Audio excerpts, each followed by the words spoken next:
C'est une bonne question. L'efficacité, bien sûr que ça nous a un peu manqué dans ce match-là, quand on regarde le nombre d'occasions qu'on s'est créées. Mais je suis plutôt dans la deuxième option que tu parles. Ce n'est pas un manque de motivation. C'est surtout des combinaisons qu'il faut continuer encore à travailler. C'est vrai que face à ce bloc-là qui était pratiquement dans leurs 18 mètres, ils nous avaient fermé l'intérieur du jeu. Il fallait qu'on contourne. Ismaël Jacob a apporté beaucoup de centres, mais souvent l'adversaire les a déviés. De l'autre côté, avec Crépin, il a apporté aussi des centres, mais bon, l'adversaire a toujours un pied ou bien une jambe pour enlever le ballon. C'est ce que je disais. Dans ces zones-là, on peut dire que le centre n'est pas bon, mais quels sont les mouvements à l'intérieur? Il faut un peu plus de sacrifice. Un qui va au premier poteau, l'autre qui va au deuxième poteau. En réalité, avoir un peu plus de mouvement pour que le centre puisse trouver le receveur dans des meilleures conditions. Nous allons continuer à travailler. Le plus difficile dans le football, c'est de se procurer des occasions. Et ces derniers temps, on se procure effectivement beaucoup d'occasions par rapport au nombre de buts que nous marquons. À côté de ça, je suis très satisfait parce que c'est important, comme je le dis, de ces débuts des éliminatoires de gagner. Et on l'a fait. Ça nous donne plus de confiance et ça nous permet, si vous voulez, de bien préparer ce match-là contre le Togo, qui sera un adversaire supérieur au Soudan. Et j'espère que là-bas, on trouvera cette efficacité qui nous a manqué. Mais 4 buts, c'est pas mal, même si on peut marquer plus. Et les 3 points sont là. Je crois que je suis satisfait des 3 points. Et aussi, par moment, le contenu n'a pas été mal aussi dans ce match-là. C'est une bonne question, mais je vais mesurer mes paroles avec l'arbitrage, parce que je pense que si je commence à parler de tout ce qui se passe dans l'arbitrage sur le continent africain, je risque d'être suspendu. Mais sur ce match-là aujourd'hui, à mon avis, il doit avoir carton rouge. Et sur le but de Habib, je ne suis pas sûr qu'il est hors-jeu. Il faut que je regarde les images. Ce que je peux dire seulement, je le dis, je le répète encore, le football africain est en train de se développer adéquat pour que ce football africain continue à se développer. C'est un processus aussi au niveau des arbitres. Pour moi, les arbitres, on doit les aider aussi, on doit les accompagner. Pour moi, les arbitres sont seuls. Donc, il est important que la CAF continue à accompagner ses arbitres. Moi, je ne suis pas seul, j'ai mon staff. Les joueurs ne sont pas seuls, ils ont leurs coéquipiers qui sont là et puis ils ont leur staff. Depuis 8 ans que je suis ici, partout où je vais, il faut voir les arbitres. Ils sont dans leurs hôtels seuls, ils sont dans les vestiaires seuls. Il n'y a personne aujourd'hui qui est capable de les accompagner. Imaginez-vous, ces arbitres-là, ils viennent du Lesotho, c'est des anglophones, ils arrivent dans un pays qui est francophone, dans quelles conditions ils sont là. Donc tout ça, ça doit faire partie en fait de la réflexion de la CAF et la réflexion qui fera qu'à un moment donné, le niveau du jeu va s'améliorer. On ne peut pas jouer au football sans arbitre. Les arbitres font partie de nous, nous on fait partie d'eux. Donc nous devons à un moment donné les aider, les mettre dans des meilleures conditions. Aujourd'hui, quel est le statut de l'arbitre ? On peut se la poser aujourd'hui sur le continent africain. Il y a combien d'arbitres aujourd'hui qui sont cooptés, qui sont payés, qui sont rémunérés? Et je pense qu'aujourd'hui, voilà, c'est tout ce travail-là que la CAF doit regarder encore en profondeur. Parce que, comme je l'ai dit, depuis 8 ans que je suis ici, si vous répertoriez et que vous regardez rien que ces éliminatoires-là de la CAN, ben écoutez, les erreurs d'arbitrage, il y en a eu partout sur le continent africain. Ce n'est pas seulement que ce soit, mais partout où vous allez, il y a eu des matchs, en dehors même des matchs du Sénégal. Donc oui, si on veut un football qui va de l'avant, oui, on va demander aux joueurs d'être au niveau, on va demander aux entraîneurs d'être au niveau, on va demander aussi au pays de mettre les infrastructures adéquates pour qu'on puisse jouer au football, mais il est temps de continuer à accompagner encore les arbitres. C'est notre progression. C'est notre progression. Aujourd'hui, il est important non seulement de gagner, mais surtout de bien jouer. C'est vrai qu'il y a une nouvelle philosophie qui est en train de se mettre en place.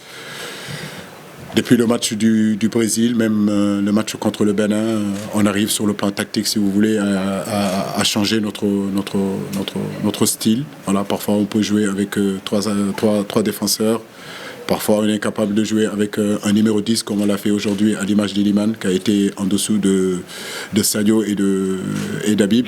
Je pense que c'est très intéressant de partir à cette CAN-là en ayant 2 ou 3 systèmes de jeu qui nous permettra, si vous voulez, que l'adversaire aura de moins en moins la possibilité de nous lire. Mais je crois que ce qui est important, c'est surtout cette animation-là, l'expliquer à nos garçons sur le plan théorique, mais surtout sur le plan pratique aussi. J'ai vu de très très très bonnes choses par rapport aux consignes, par rapport à notre philosophie de jeu, par rapport à notre plan de jeu. Tout ce qu'on a travaillé pratiquement toute la semaine là, je l'ai vu. Et je pense qu'il faut qu'on continue. C'est vrai que le système qu'on a joué à Lens est différent du système qu'on a joué aujourd'hui. Celui qu'on a joué aujourd'hui est différent aussi de celui qu'on a joué contre le Brésil. En réalité, avec les joueurs intelligents qu'on a, ils sont capables de s'adapter et donner de bons résultats. Et il faut qu'on continue comme ça. C'est des matchs difficiles à préparer, croyez-moi, ça n'a pas été facile parce que c'est une équipe qui a perdu son entraîneur déjà. À partir de là, il y a un nouveau entraîneur qui arrive. Est-ce qu'il joue? C'est une équipe qui a toujours eu l'habitude de jouer à 5 derrière. Ils ont joué tous les matchs qu'on les a regardés. Ils ont joué une défense à 5. Mais on sait que depuis Madagascar, il a l'habitude de jouer à 4. Ils sont arrivés à 4. Donc des matchs où vous jouez contre des équipes que vous ne maîtrisez pas, que vous ne connaissez pas. En réalité, quand vous jouez les grandes équipes, vous connaissez les individualités. La difficulté dans ces matchs-là, c'est que voilà, vous allez vers l'inconnu. Et c'est au jour. Et en réalité, le jour du match, peut-être que vous pouvez voir vraiment, véritablement, ce que l'adversaire peut vous apporter. Mais aujourd'hui, ils nous ont amené un système à 4 en première mi-temps. En deuxième mi-temps, ils ont changé, ils sont passés à 5. Mais je pense que dans la globalité du match, ça a été plutôt un match assez maîtrisé. Donc maintenant, sur l'évolution des systèmes, oui, nous sommes en train de monter en puissance. Chaque fois qu'il y a un changement, il faut l'expliquer. On passe beaucoup de temps avec les joueurs, collectivement, avec des vidéos. Mais on passe aussi du temps individuellement pour leur expliquer leur position et de ce qu'on attend d'eux. Mais je crois qu'ils adhèrent et à un moment donné, ce qui est important pour un entraîneur, c'est que tes joueurs adhèrent, comprennent ce que tu fais et surtout qu'ils essayent de l'appliquer du mieux qu'ils puissent le faire. Et ils sont en train de le faire. C'est quelque chose de nouveau, mais nous développons de mieux en mieux. La qualité, c'est important, c'est bien. Il vaut mieux en avoir que ne pas en avoir. Je crois qu'aujourd'hui, je vais louer pratiquement la prestation de l'équipe dans son ensemble. Mais je vous le dis, je vous le répète, que ce soit Ismaïla Sarr quand il est arrivé, rappelez-vous, notre façon de manager, c'est laisser ces jeunes-là arriver. Ismaïla, quand il est arrivé, il n'a pas joué de suite. Petit à petit, il s'est installé dans cette équipe-là pour devenir titulaire. Un garçon comme Pape, ça fait quand même depuis un bon bout de temps qu'il est là. Le débat a été autour, pourquoi on ne le tutoralise pas. Mais je dis, c'est une étape. Aujourd'hui, c'est vrai que depuis quelque temps, il s'installe. Mais ça coïncide aussi aux performances qu'il fait aussi avec son club Tottenham. Donc forcément, il prend un peu plus d'envergure. Physiquement, il est en train de s'étoffer. C'est un garçon qui a énormément de qualité. Nous comptons sur lui. Lamine Camara, c'est la même chose aussi. C'est un garçon qui est pétri de talent. Comme je l'ai dit, aujourd'hui, on a voulu le mettre. On l'a vu. Il est capable de faire de très bonnes choses. Il a marqué un but. On les encourage à continuer à avoir surtout la tête sur les épaules, ne pas s'enflammer, parce que le football, ça va très vite. Aujourd'hui, ils sont là. Tout se passe bien pour eux. Ce n'est pas pour autant qu'ils doivent s'enflammer, mais garder vraiment la tête sur les épaules et continuer à travailler. C'est des pédigrés sûrs, c'est une valeur sûre de notre équipe nationale.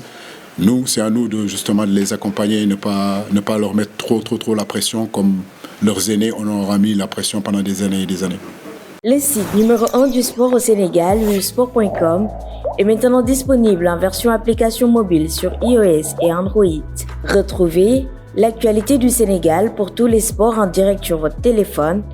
Football, lambe, basket, sport de combat, athlétisme et bien d'autres disciplines. Toutes les statistiques des championnats sénégalais, les matchs, les résultats, les classements à suivre en direct sur votre application Busport.